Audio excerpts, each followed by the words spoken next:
Llevo unos días pensando en este momento y en preguntarle a Ramón Besa y a Manuel Javois qué es eso del madridismo sociológico y cómo influye en el Barcelona, porque el otro día Laporta con los compañeros de Catalunya Radio hablaba sobre este término, sobre el madridismo sociológico que hace que el Barcelona, por lo menos desde el punto de vista del Barça, tenga consecuencias, o sufra, en este caso, consecuencias negativas, como la imputación de Laporta en el caso Negreira. Y hoy Xavi le han preguntado sobre esto y se ha reafirmado. Hi ha un madridisme sociològic.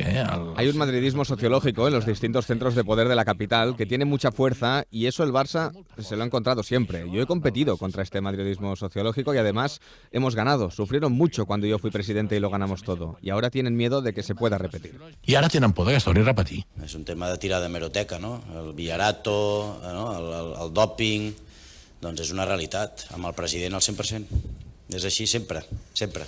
Has hablado de que estás 100% por el presidente, por tanto, ¿crees que la imputación tiene que ver con este madridismo sociológico del que estamos hablando? Gracias. Sí. Ramón Besa, ¿qué tal? Buenas noches. Hola, buenas noches. Manuel Javois, muy buenas. ¿Cómo estáis? Buenas noches. Manuel, madridismo sociológico, ¿qué es esto? Bueno, es un concepto que suele funcionar muy bien entre los aficionados del equipo rival.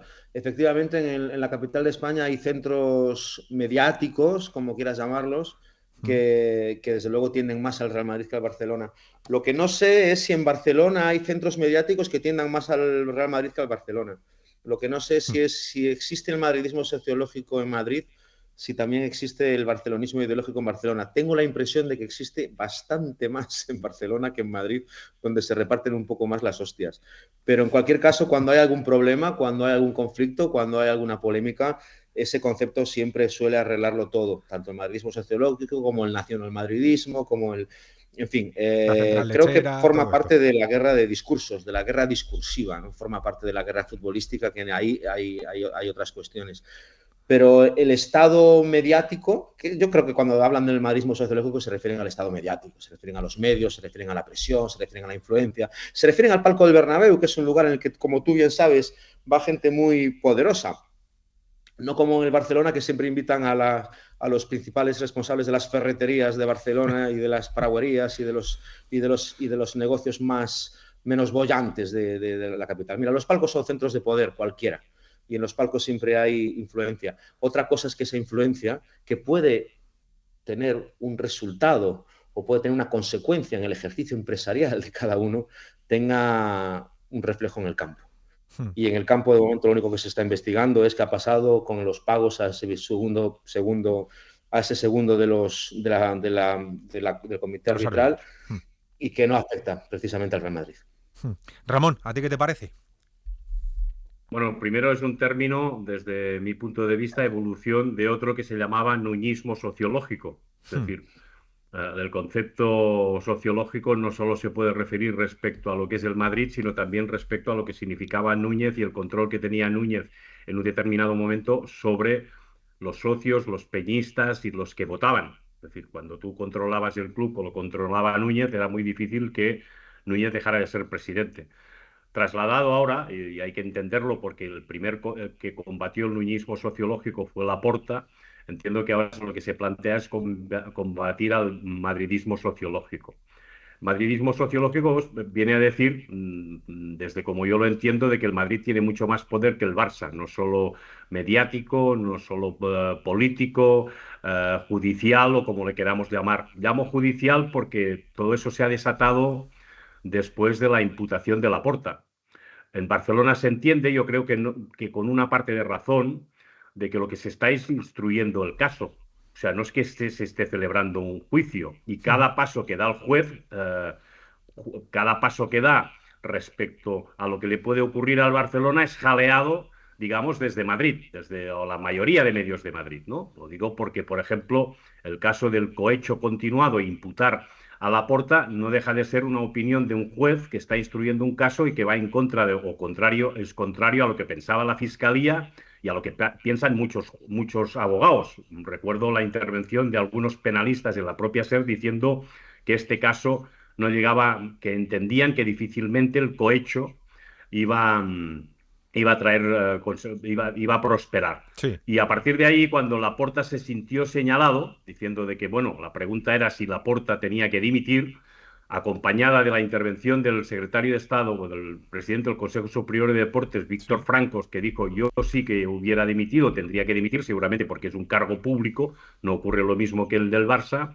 Creo que Laporta aprovechó la ocasión para, en un discurso entre medio victimista y medio en defensa propia, para defender, cuando uno se siente acosado, pues lo que dijo, que fue, si recordamos, hay otros episodios, el bando contrario. Recuerdo una intervención de Mourinho cuando el Madrid fue eliminado de la Copa. Bueno, el Madrid perdió el partido de ida en Bernabéu 0-2 con la expulsión de 0-2. Pepe. Empezó a apelar a la FIFA, a la UEFA, a la UNICEF, a todos esos poderes que supuestamente controlaba el Barça para incidir y para ganar la Champions. Es decir, a veces se utiliza en un sentido, se utiliza en otro. Pero también me gustaría recordar que en el caso de Rosell, que fue un caso judicial, estuvo Sí. 2 años en la prisión. Durante esos 2 años, todas las causas, el juicio que se instruyó contra él, incluso en la prisión, se fue de alguna forma jaleando todos los pasos que se dieron y todavía no sabemos qué es lo que ocurrió.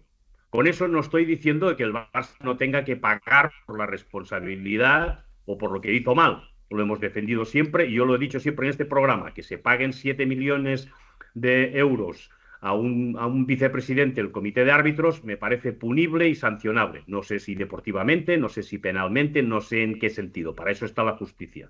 Lo que no me parece bien, y en eso sí que comparto la opinión de algunos barcelonistas, es que cada decisión que se instruya en la causa, que no deja de ser una instrucción, se jalee como si fuera un gol. Y ahí es donde yo creo que ha empezado el contencioso. Pero no sé, a mí la sensación que me da es que el Barcelona utiliza para todo lo que le pasa la justificación de que todo viene determinado por la presión de ciertos lados. En este caso del Madrid Central, del madridismo, de la Central Lechera, le han dado un montón de nombres. Quiero decir, es todo ese ambiente, ese madridismo sociológico del que se habla, Manuel, culpable de que el Barça decidiese pagar 7 millones de euros durante 17 temporadas a Enrique Negreira, el tema del Barça-Gate, el tema de que el Barcelona está en una crisis económica como no había vivido en su vida. Lo digo porque siempre se justifica mucho diciendo hay una campaña contra el Barça y nosotros estamos en esta situación porque hay una campaña contra nosotros. Digo yo Seguro que los dirigentes del Barça tendrán que ver también algo, ¿no?, en todo esto. No, hombre, seguro que hay medios bastante hostiles contra el Barcelona. Antes creo que cito Ramón el tema de aquel doping Sí. que terminó como Rosario de la Aurora. Yo estoy convencido, vamos, tengo ojos en la cara, ¿no? Por supuesto que hay medios que son mucho más hostiles contra el Barcelona que contra el Real Madrid. Es cierto. Ahora citabas casos en los que el Madrid, de verdad, o sea, seguramente le hubiese gustado pinchar y cortar, pero no tendría manera de pinchar y cortar en las cuentas internas del Barcelona.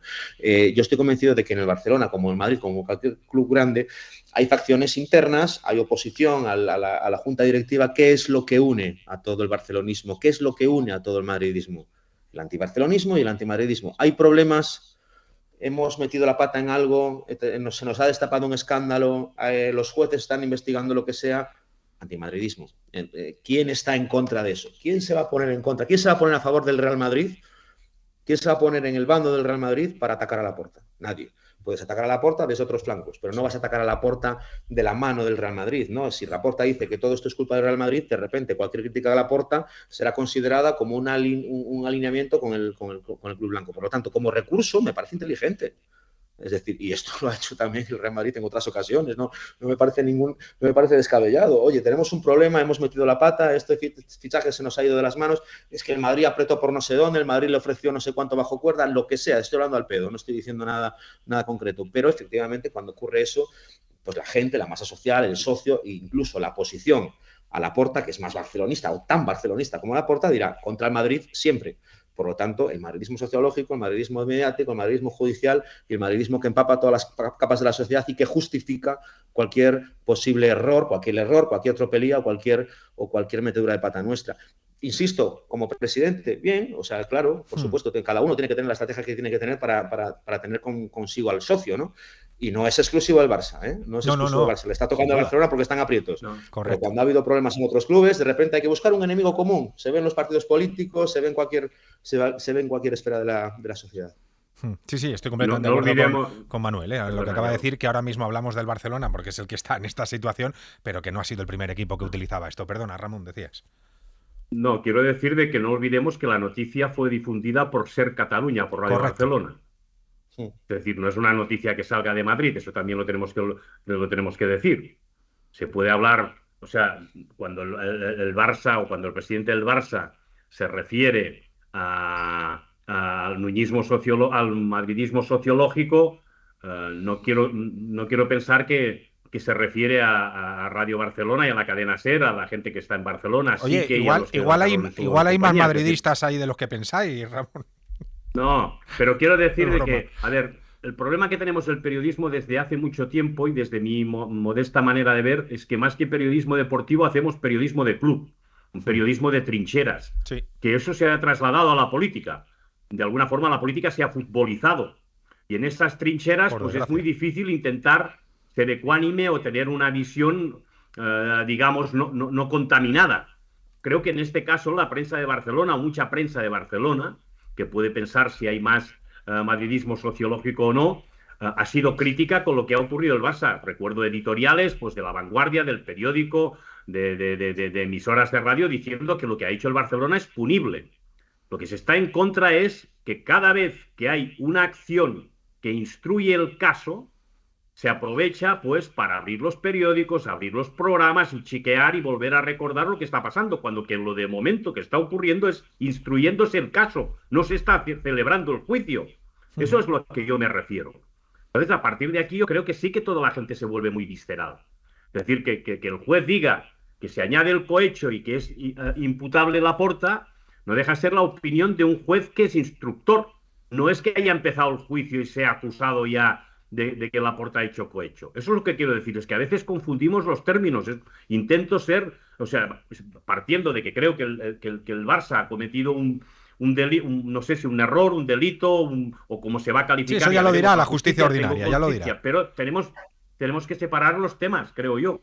Sí. Hay un hecho que acaba de citar Ramón, perdón, Yago. Hay un hecho que acaba de citar Ramón que me parece importantísimo, que es el equipo de Ser Barcelona, que no es un equipo del Madrid, ni del círculo cercano de Florentino Pérez, ni habitual de los palcos, ni nada de esto, que publica esta exclusiva, que es una de las exclusivas deportivas del año, si no la exclusiva deportiva del año.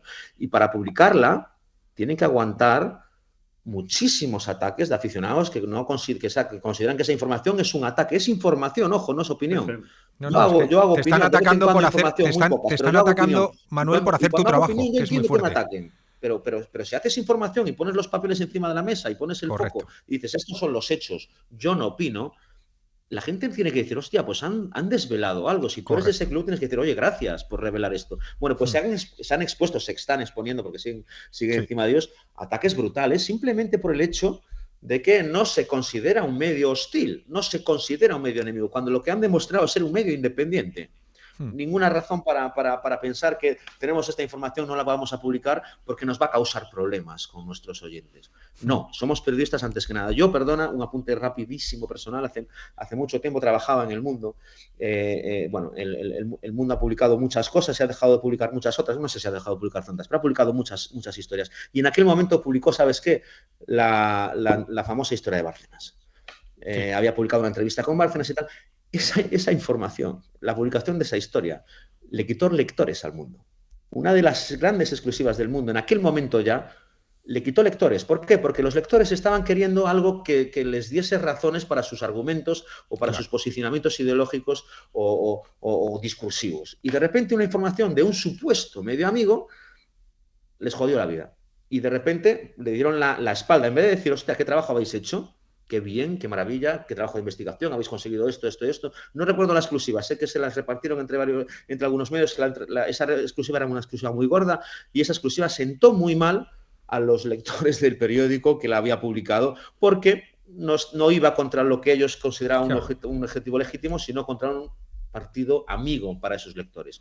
Y esto es, después de tantos años y en otras proporciones, bastante parecido. De repente un medio que no tiene por qué, en fin, pues hace su trabajo, lo hace bien, es el medio además que está más cerca del club, por lo tanto tiene más acceso a la información y considera y publica algo así, y lo hace a pesar de que sabe que va a haber oyentes, no que los abandonen, no tengo ni idea de lo que ha ocurrido, imagino que no, porque la gente no está...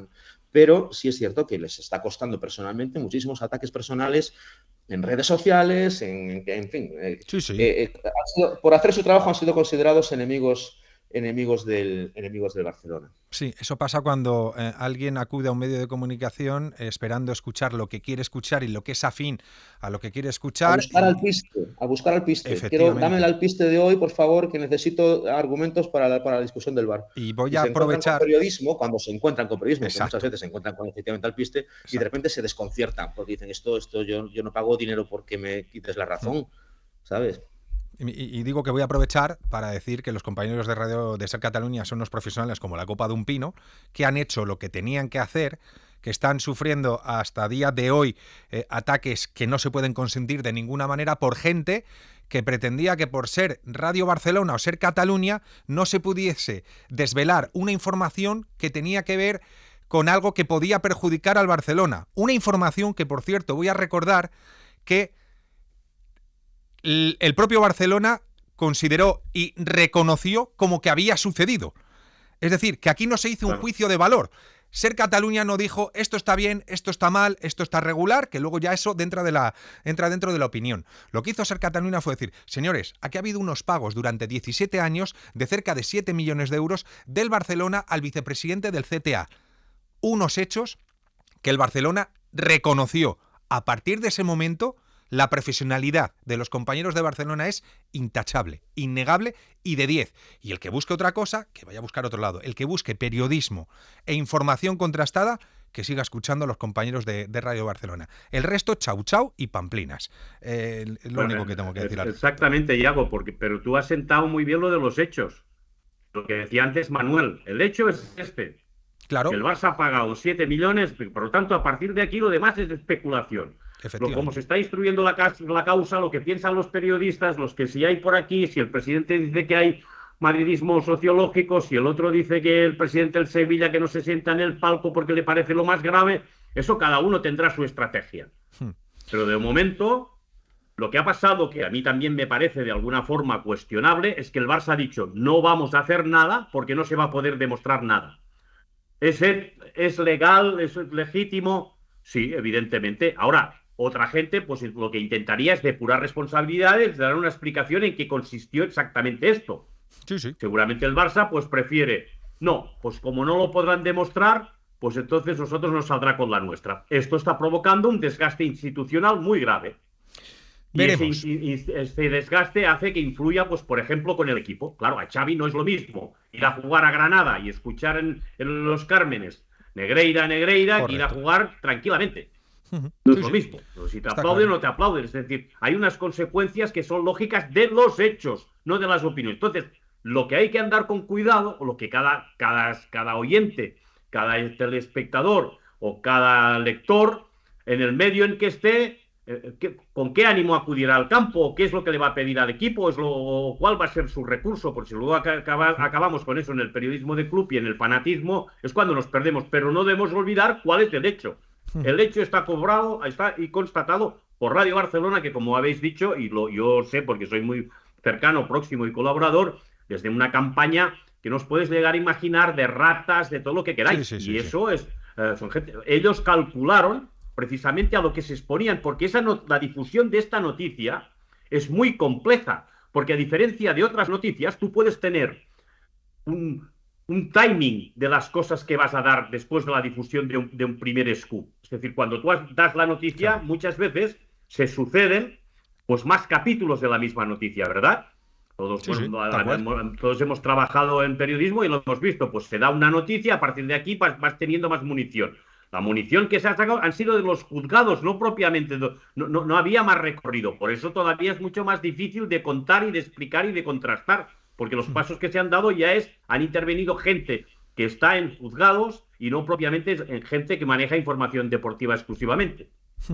La información es de 10, la información la ha reconocido el propio Barcelona y ahora tendrá que ser la justicia ordinaria el que tenga que decir si eso es legal, ilegal, si puede tener consecuencias o no puede tener consecuencias. Hay que distinguir entre la información que se da en un medio de comunicación y la opinión, que por cierto, si alguien no lo sabe, es un género periodístico, el dar la opinión. O sea, entra dentro del mundo del periodismo deportivo, del periodismo en general. Pero hay que distinguir información y opinión. Y la información de la cadena SER, en este caso SER Cataluña, era de 10. Y eso no lo puede negar nadie. Otra cosa es que no te guste lo que estás escuchando.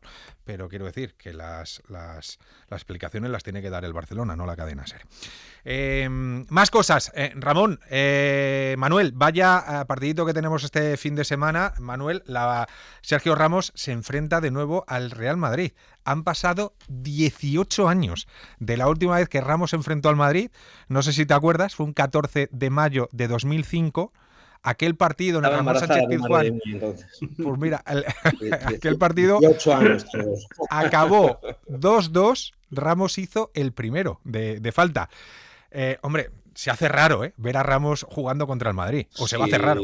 Pero ha pasado tiempo, han pasado un par de añitos, ¿no? O sea, no ha pasado tiempo, me refiero de la marcha del Madrid, efectivamente. No, ¿sí? ha pasado una vida desde que se enfrentó al Madrid. Pero ha habido un par de años de transición, ha sido uno, que yo en esto me pierdo. No dos en el PSG y el tercero en el Sevilla. O sea, tercera temporada. Ha pasado tiempo. En todo caso, estamos hablando de un símbolo del Madrid, O sea, a mí esta gente de que si Ramos, sus negociaciones, sus salidas, su gente y los silbidos y demás, Ramos es una leyenda del Real Madrid, es un símbolo del Real Madrid. En fin, ha dejado una senda impresionante en la defensa del Madrid y sobre todo ha sido el autor de probablemente uno de los grandes goles simbólicos del top 5 del Madrid, es el que marcó en Lisboa, que inaugura una época y él fue el autor, ¿no? Por lo tanto, este hombre está en la historia del Madrid. Espero que... ¿Se juega en el Bernabéu o en Sevilla? En Sevilla. Perdona. En Sevilla, bueno, pues iba a decir que espero que el aficionado madridista le aplauda, pero que si están en el Pizjuán, que le aplauda despacito, que no se escuche mucho, que no se metan en problemas. Pero bueno, pues nada, hay una cosa que está clara, va a morir en el campo, O sea, si muere regularmente en el campo, que muere, contra el Madrid va a morir a saco, porque todas las miradas están sobre él y es un jugador que siempre se ha crecido cuando todos los focos están sobre él. Y el Madrid tuvo en él y tuvo en Cristiano Ronaldo dos jugadores que activaron la turbina del equipo, porque cuanto más les chillaban, cuanto más les silbaban, cuanto más les escupían, cuanto más les gritaban, más pedían la pelota, más jugaban y mejor resolvían. Así que el Sevilla con él ha ganado un jugadorazo y el Madrid ha ganado un enemigo que no querría tenerlo enfrente en su vida. Se espera un partido muy, muy complicado si sale como titular, porque creo que la última vez estuvo de suplente, pero se mantiene en forma, y luego la mentalidad de Ramos es la mentalidad que tiene que cualquier jugador de élite alquilaría 5 minutos, porque es absolutamente impresionante. Tiene pinta que va a salir de titular porque está bien. Los dientes, ya lo verá. Y aparte va a servir como redención delante de su público, donde ha tenido problemas por eso. O sea, ahí. Ramón, ese barcelonismo mirando a Ramos, animando a Ramos contra el Madrid. Qué raro es todo esto. No, bueno, es que además yo le recuerdo precisamente en el último partido en Montjuïc, o sea, que además metió un gol en propia puerta, le dio el gol de la victoria al Barça, pero fue precisamente un gol en una jugada desafortunada después de un muy buen partido. O sea, Sergio Ramos jugó un muy buen partido en Montjuïc contra el Barça. Lo que pasa, tuvo, pues en aquella jugada de Lamine Yamal, pues tuvo la desgracia de meterse el gol en propia puerta, y diría que el comportamiento del público del Camp Nou fue mucho más caballeroso incluso que algunos titulares de prensa, que entre los que me incluyo, es decir, todos tiramos por el Ramos. Sergio Ramos da la victoria al Barça, Sergio Ramos el goleador del Barça, es decir, lo llevó con unas agallas y con una dignidad muy profesional. Es decir, que un jugador a su edad tenga la valentía de afrontar como afrontó el partido, de jugar como jugó, pues me imagino que la misma cólera que tenía a la salida de Montjuïc la intentará canalizar para intentar demostrar, después de lo que pasó. Justamente no olvidemos que cuando Sergio Ramos regresó al Sevilla, los Viris montaron su numerito, o hubo algún keb diciendo cómo había que recibir a Ramos, y creo que ya se les ha pasado. El Sevilla también está en una situación precaria, después del cambio de entrenador, y entiendo que de la misma forma que el Barcelona acude al madridismo sociológico, pues allí será pues un poco Sergio Ramos como el elemento catalizador para intentar plantar cara al Madrid. Sí, sí, sin duda. El más motivado desde luego del campo va a ser Sergio Ramos. No os he preguntado, ¿hubo encuentro o no hubo encuentro en Barcelona? Sí. Vale, se lo vale. estaba diciendo, sí, no, y tengo que decirlo además en antena porque se lo dije fuera de antena. Mira, cuando llegas a un auditorio, a una presentación donde hay mucha gente, hay público. Me refiero a encuentro porque Javois fue a Barcelona a promocionar el libro y quedaron no damos ni contexto. con Ramón, claro. Damos por hecho que la gente enlaza los Hombre, por favor. uno tras otro. Por si hay algún sin despistado. nada en medio de la semana. Que hay gente que escucha el viernes y no escucha nada más hasta que se pone tal. Efectivamente, ya lo ha explicado, presenté el libro en Barcelona el lunes y yo cuando llegué siempre llego como muy desconcertado porque veo muchas cabezas, me pongo muy nervioso y la primera que vi fue la familia familiar, la cara familiar que necesitas cuando llegas a un sitio en el que hay mucha gente y no conoces a nadie, fue la de Ramón y no sabes lo que me alegró y no sabes la tranquilidad, sobre todo la tranquilidad que me dio, porque de repente había alguien que si empezaba a desbarrar, claro, haría algo como diciendo para. Alguien... un amigo y la verdad es que me alegró un montón. Sí, estuvimos un ratito juntos. Qué bueno. Y para mí fue muy importante porque, insisto, bueno, pues no vivo allí, no conozco gente allí, por supuesto, sí. Luego, pero llegué y de repente era como mucha gente y yo, Dios, que la típica pequeña taquicardia que tienes cuando tienes que hablar delante de gente que no sabes, y verlo, dije, bueno, vamos a activar el viernes noche y vamos a hablar con familiaridad. Porque está mi partner aquí conmigo y se lo agradezco un montón. Bueno. Con su mujer, la conocí, de verdad. Se lo dije antes, fuera de antena, y se lo digo ahora. Gracias de todo corazón, porque para mí fue muy importante que estuviese. Qué bueno. ¿Se portó bien, Ramón? Al contrario, fue reconfortante porque además no se habló de fútbol, se habló de literatura. No, pues nadie me preguntó nada, no hubo ni una pregunta, o sea, fue conocer digamos, hablar de la novela de Manuel y hablar de literatura y hablar de otras cosas no necesariamente vinculadas al fútbol, ¿no? Sino a la vida, a los amores, a los desamores. Y me alegré por la gente que había, estaba abarrotado y solo me incomodé porque había una mesa que trastabilladeaba, o sea, no se aguantaba muy bien, una mesa allí que incomodaba y el pobre Manuel estaba allí preocupado por si a la mesa aguantaba o no aguantaba, ¿eh? Aguantó, lo pasamos muy bien. La verdad es que además creo que fue una presentación que tuvo la duración que tenía que tener, ni más ni menos como las que se hacen ahora, no se alargó y él estuvo pletórico, nos lo pasamos pipa. Si el mayor problema fue la mesa, es que todo fue fenomenal. De eso no tengo ninguna. Un beso y un recuerdo a Laura Ferrero que se prestó además a presentarlo y dio con... Yo cuando en estas presentaciones siempre me fijo mucho en lo que dicen los presentadores porque copio sus ideas para luego yo exhibirlas fuera de los...